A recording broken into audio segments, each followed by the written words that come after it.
What's up, guys? It's your girl Haley Pearl, aka the SoundChick here. Today I speak with a few of the members from December Screams Embers. Me and the guys talk about a lot of the exciting stuff happening for them, which include their latest single release, #SaveOurChildren. If you haven't heard anything about this track or listened to it, it features Craig Mabbitt from Escape the Fate. It's great, it's hard-hitting, and it covers a very important topic to our community right now. Not only that, but we talk about a lot of other interesting stuff, so you're definitely not going to want to miss out on this interview.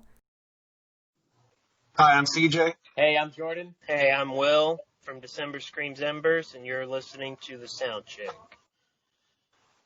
This interview is going to start off pretty much getting right into your projects here. So the first one we're going to talk about is your most recent album, which is You Think You Know. For those who haven't listened to this album yet, can you guys just take me through what listeners can get excited for? What should they expect? You know, what makes this album stand out? Well, honestly, with the album You Think You Know, what shouldn't you expect, right? Because our sound with that album was kind of all over the place, and that was kind of the point. So there's a piece of anything you could want, really, in the album You Think You Know. So heavy, which would be Dogs of War, or something softer, maybe more poppy, which would be Time Frost.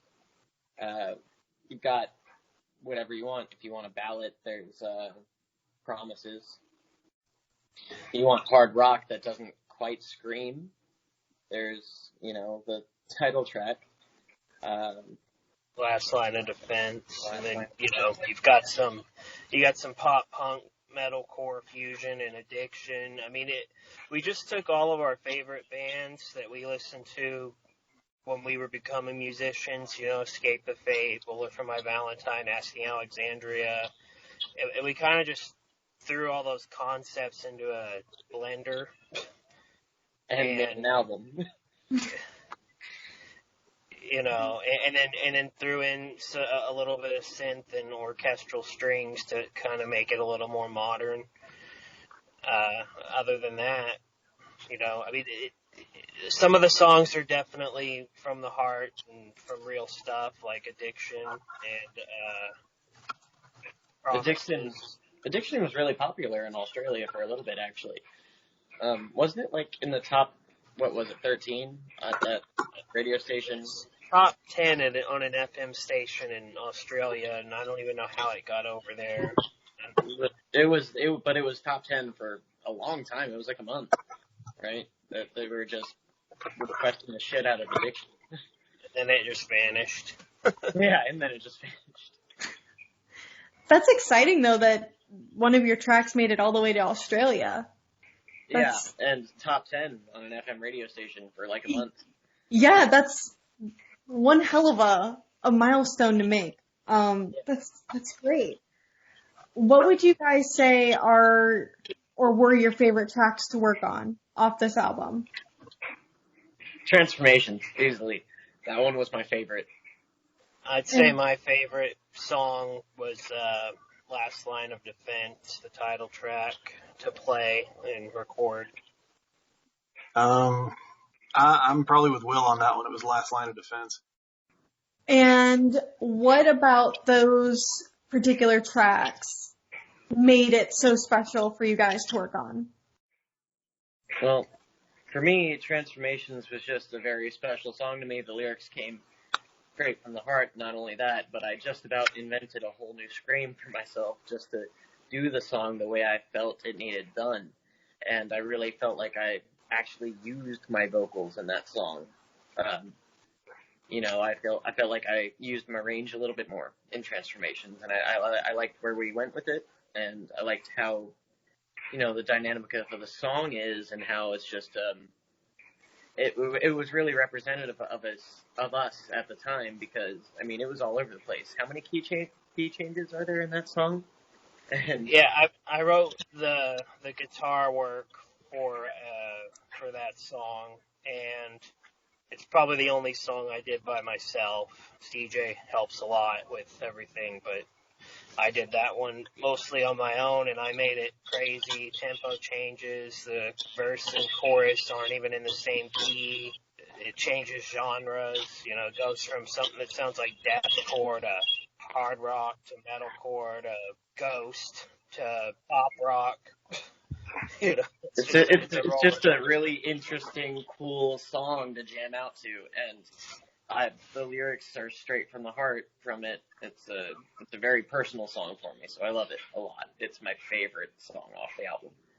That's awesome. I love that. And like the whole album as a whole, it's so unique with all of the different style influences, and it's very personal, it's emotional, it's heavy, it can be soft. I mean, it's got literally, like you said, a piece of everything. So yeah, it's definitely worth a listen. Shifting gears a little bit to a cover song that you guys did, which would be Here Kitty Kitty. What made you guys decide to cover that particular song? All right, so this one's all my fault. I have a coworker who, he's kind of a part-time, occasional coworker, but he used to be an ex-full-time coworker. He showed me all of Joe Exotic's campaign videos when he was trying to run for governor of Oklahoma, way before the whole country had heard about him.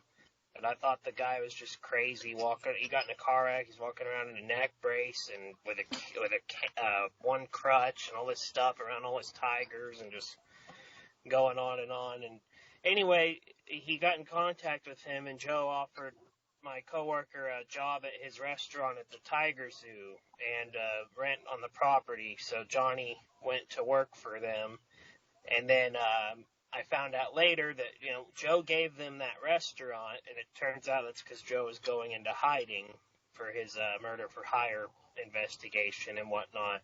So I was watching the Tiger King documentary because I had a little bit of personal investment in the story, and it was just a crazy thing, and I got to this part where it talked about the song he wrote about Carol Baskin, and I'll be honest, my first thought was, this is viral. We need to jump on it now before it dies.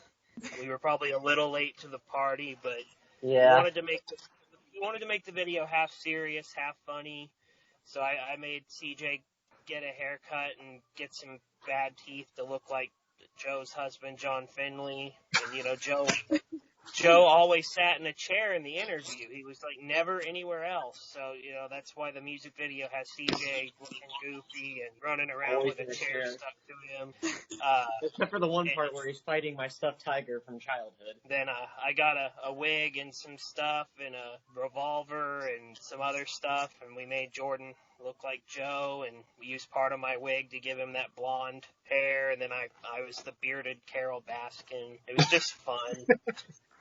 Yeah, I definitely can see a bit of a change in your style and sound throughout the projects and covers or singles that you guys put out here. You did, Will, mention the new single you guys released, which is, #Save Our Children, which has a feature from Craig Mabbitt, which is super exciting for you guys. Yes, so how did this come to be? Like, how did you get Craig in on this track?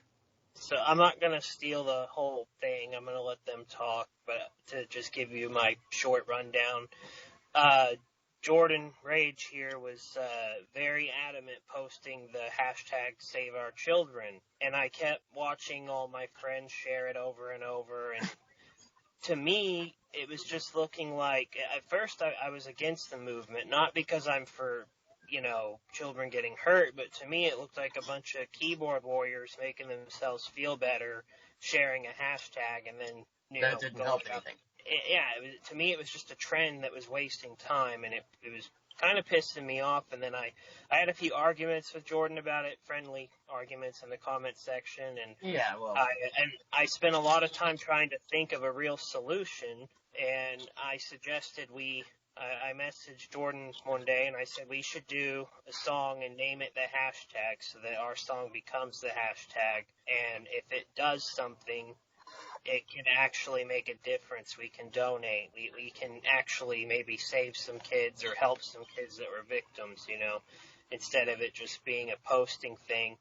As far as he wanted to make it more than just a hashtag on Facebook. Right. That was his big thing. He wanted it to be something. Like the hashtag itself, yes, it helped spread awareness. Yes, it helped with a few specific cases, just showing, just because it brought attention. But he wanted to make it more than that in a way that we could really help. And this is the way we thought it would help. Yeah, and I wanted a big name on it so that it would have a bigger chance of success. And CJ suggested, why not ask Craig Mabbitt? I'm like, I didn't even think about that. And I sent Craig a message explaining what we were trying to do, and the guy replied on Instagram, of all places. He replied in less than 12 hours, wanting to get on board with it. He was all about it. He was it was incredible. Wow. I just gotta say I'm jealous. I can't believe you guys got him to respond on Instagram, of all places, literally. That's awesome. Of all places he could have possibly responded, it was Instagram. Right. I think it just hit home for him, he liked the cause and he saw the message. It's nothing against the other frontmen I contacted. They still haven't even opened those messages, which I presume is because they get buried from the millions of people trying to talk to them. Oh, yeah. Do you guys have any other artists that you would love to collaborate or work with? Why am I blanking on his name now? The guy from why am I blanking on the band now? The guy from CJ. Remington Lee. Yeah, Remington Lee. I'd love to do a cover or a song with him. That'd be awesome. I like his style. I like the way he, just even his pronunciation. I like.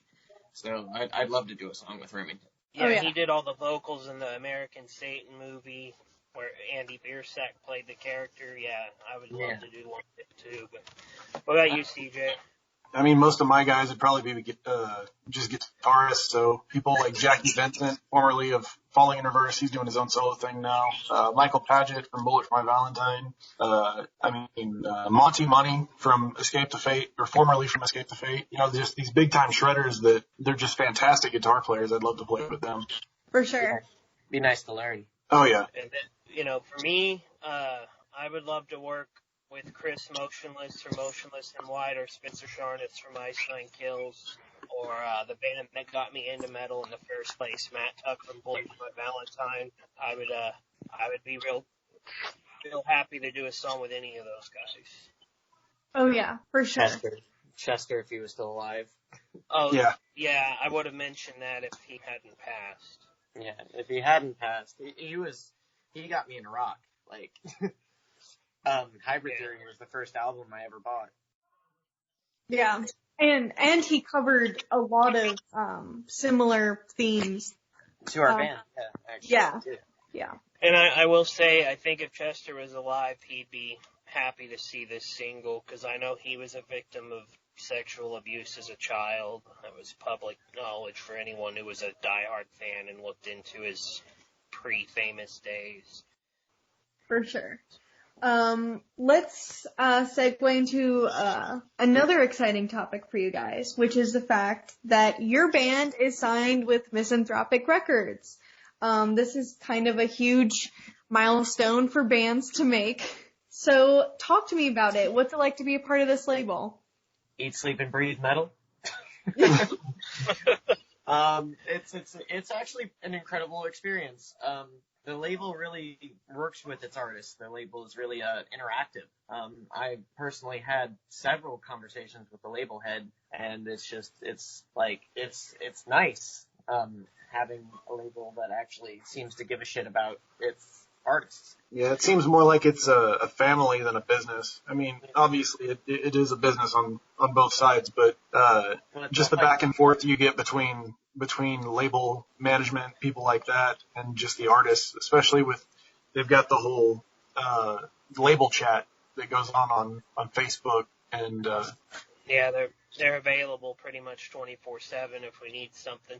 The only limitation they have is that they're just smaller and don't have millions of dollars to invest. And they started off as a complete nonprofit, and I've been talking to him and getting them to try and transition a little differently so they can grow. And that once they grow, I think they'll be a much bigger thing. Yeah, you know? I think they're going places. I think Misanthropic is going to be something. Definitely. Oh, yeah. With a label comes a lot of, perks and stuff. And as, we've talked a bit, Eric wants to help bands literally achieve whatever they want in their musical career. What are your aspirations for your band now that you're signed with a label? Just me personally, I don't strive to be rich and famous like some of the musicians that, you hear on the radio. They do it for the, at least the pop artists, I guess, do it for the money. My dream would be to just be able to play and write and make my living off that. It doesn't have to be anything grandiose over, I want to be able to, I want to have somebody say, go ahead and quit your day job. I would be completely happy if we could just live off our music comfortably, even if we were never super rich or famous. But I will say, even before I picked up the guitar, I used to daydream about, I'd walk outside with my headphones in, listening to 3 Days Grace or something, and I would daydream that I was Adam Gontier on stage singing and playing. And I was, anyways, it's not so much about the fortune and fame, even though it might require that to get here, but my dream is to be on a stage in front of thousands of people that are singing lyrics that our band wrote and jamming to songs we wrote. I want to see the things we created being a part of other people's lives, knowing they showed up to see us, they listened to us at home, even though they never met us. I think that would be magical. I have to agree with those two. That's basically the dream. It's the connection that music makes for us. I got you there. So I have one last question for you guys, and it's kind of a fun one, but what is the craziest thing you've done for music? Huh. That's an interesting question. I mean, other than driving to the studio at, 12 at night and leaving at 4 a.m., when they go to work at 6. 1, yeah, go to work at 6 just to get an album done. I think selling tickets, honestly, going into Deep Ellum and just walking up to every single random I saw and trying to sell tickets to our shows is probably the craziest thing I've done so far. Just walking up to literally just about anyone that even remotely looks like they listen to the music and be like, hey, by the way, you want to buy a ticket? I don't know anything about you, but you look like you like this shit, so here, have a ticket to this shit. You know what? I'll pay for the ticket. Take the ticket. So the craziest thing for me, which probably isn't that crazy, I'm a huge anime and gaming nerd, and I prefer my consoles and stuff, but one time just to pay for part of a studio session, I had to sell my Nintendo Switch and a whole bunch of my video games I didn't want to part ways with. And I still haven't been able to replace it. So, I'd sacrifice anything I owned for the music, It's the SoundChick here again. I hope you enjoyed that interview with the guys from December Screams Embers. In the meantime, please don't hesitate to check out their latest single, #SaveOurChildren. You can actually read a review I did for this track on my website by going to www.thesound-chick.com/songs. There you will have access to actually watch the video and read the review. So definitely make sure to go check it out. I enjoyed having you on this interview, and I look forward to seeing you on the next one.